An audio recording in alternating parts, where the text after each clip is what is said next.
Welcome back to Capital Market Live on Channels Television. Join us on Twitter at Channels TV Handle as well as at CTV Tempele, just in case you've got your lines of thoughts to leave right there on all of these conversations that we've had on the program this evening. And the Nigerian capital market is gaining traction in terms of the debt side now, but as Basel III approaches in the financial market, it is expected that lenders will be in need of more capital to shore up their capital base. On this note, regulators and operators at the debt markets are bracing up for disclosure rules around issues that may arise as a result of this development. I had this conversation with the Chief Executive Officer of the FMDQ OTC, Mr. Bola Onodele, as well as other macroeconomic related matters. Let's listen. That answer is very simple. The federal government recently launched its program, the Economic Growth and Recovery Plan.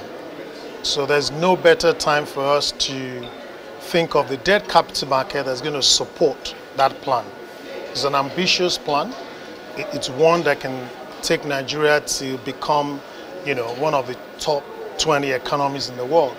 But a critical pillar for achieving this will be the debt capital market.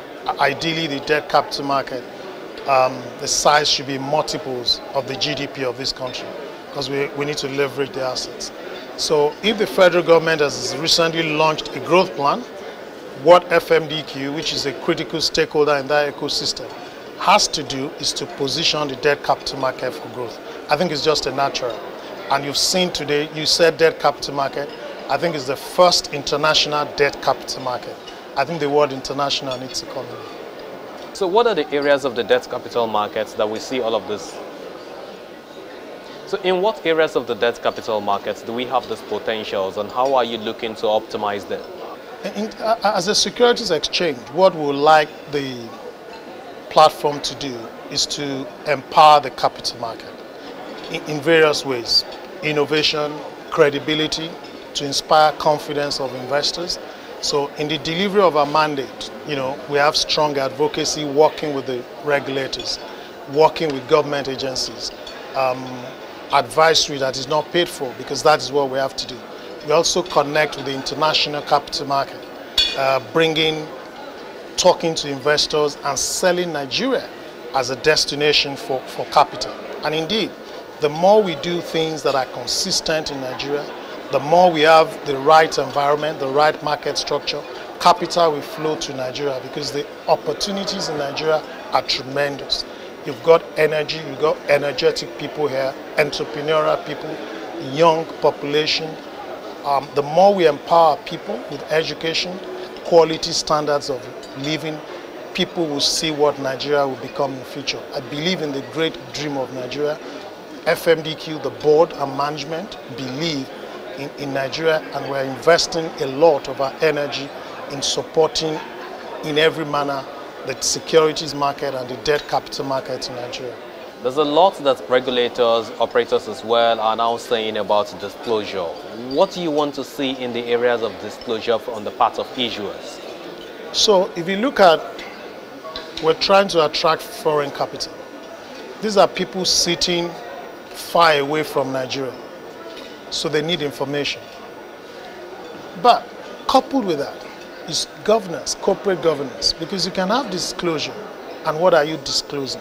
So for us in the debt capital market, information is key.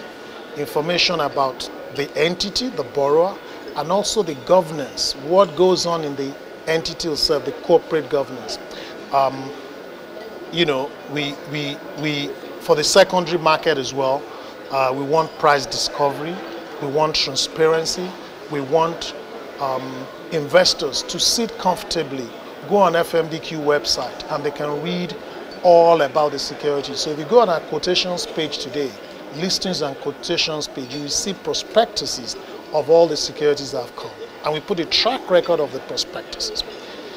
So as Nigeria positions itself for the implementation of Basel III, Nigerian corporates need to start thinking seriously in building their debt capital market track record. If you're going to build that record, you have to bring two things to the table. You have to be willing to divulge information as much as possible, because you want people to lend to you. Why is Dangote successful today? Dangote is successful because he's established himself as a credible borrower who borrows, discloses what he's doing, uses the money and pays back. That is what investors love. And I think as Basel III implementation is approaching, we're telling corporates, start issuing paper to the debt capital market so people know about you. They know your track record. You yourself, you're used to disclosure. You're used to the sort of corporate governance people want to see in your institution.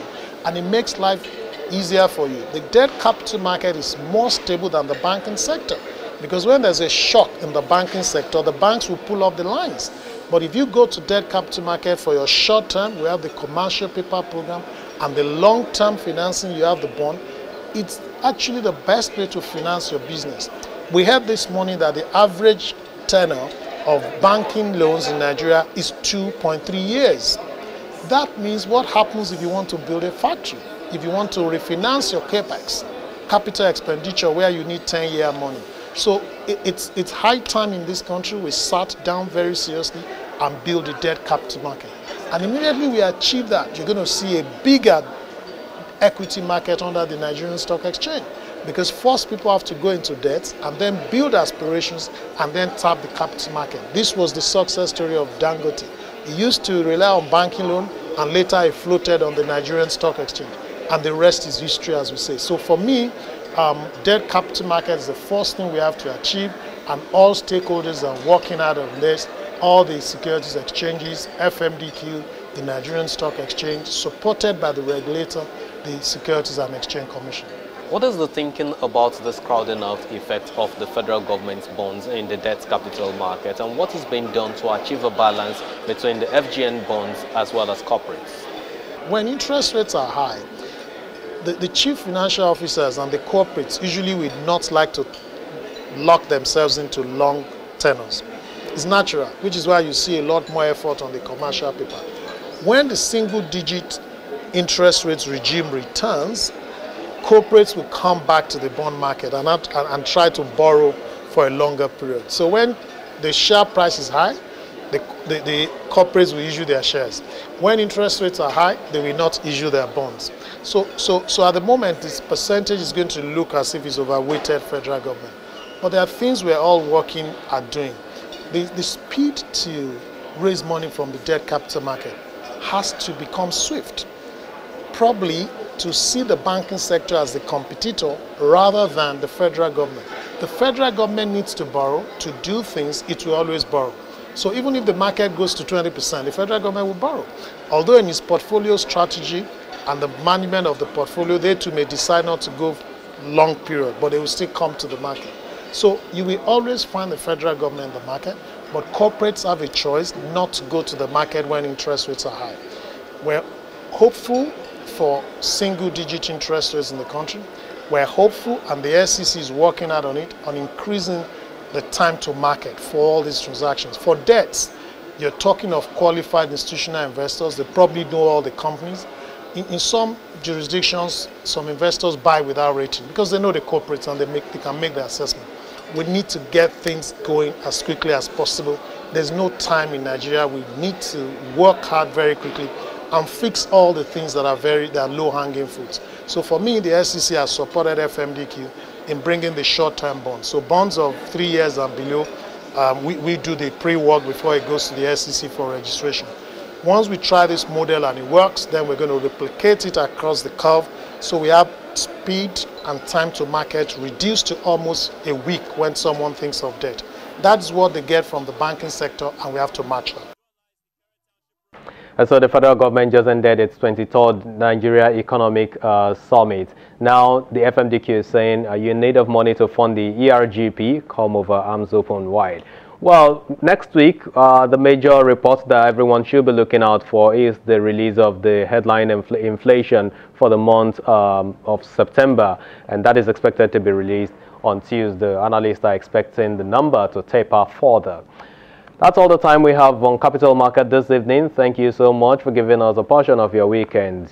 I'm Temple Ashaju, and of course, I'll see you again next time.